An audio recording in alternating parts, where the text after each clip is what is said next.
Welcome back. Time for In the Garden with Carrie Hefner with the LSU Ag Center. And today we're talking about super plants and a seed swap coming up.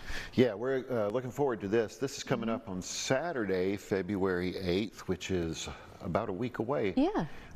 And we're going to do our first statewide seed swap. This is through the LSU Ag Center and the North Louisiana Seed Preservation Program. Now, it's not going to be here in Monroe or West Monroe. We're going to have the event down south of us.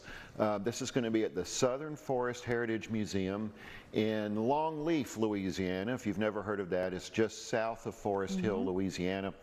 And we want to remind folks that you'll have to actually go into the town of Forest Hill and come down to the museum on 947. You can't get to it from Highway 165, but our special guest is going to be John Kuykendall of Blackberry Farm, who was the subject of a very well-received LPB documentary several years ago. So we're really looking forward to that. What goes on at a seed swap? So you have all these plant nerds, and it's like Comic-Con for plant nerds. And, Okay.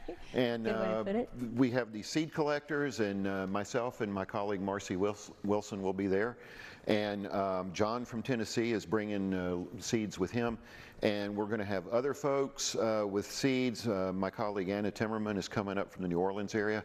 Folks can come in and trade seeds, or they will actually be able to purchase heirloom seeds. And so we'll actually have someone there with heirloom roses for sale too. Nice. So going to be a nice event, we hope. And these are rare seeds that you can't find in a store. Yeah, you're not going to be able to garden stores. Exactly. You're not going to be able to go into a store and buy these off the rack. These are seeds that have been passed down through families for generations.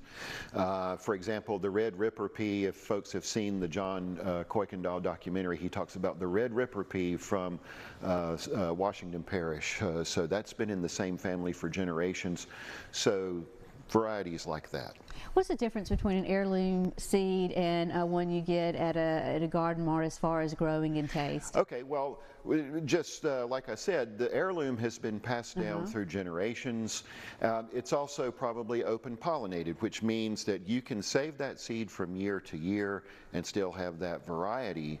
With a lot of seeds we find in the garden centers or off the rack, they're perfectly fine, not a thing wrong with them, but a lot of those varieties are hybrids, and you can save the seeds, but you won't get that variety probably if you germinate the seed and grow it out next year. But with heirlooms or the so-called open pollinated varieties, you can grow it, save that seed year after year after year, and you'll still get that variety. That's neat. Yeah. All right, we're going to talk about super plants. First, we're going to go to a break. Okay. We'll be back with Carrie to talk about one of my favorite subjects, super plants, and now's the time to plant some of them. So we'll be right back.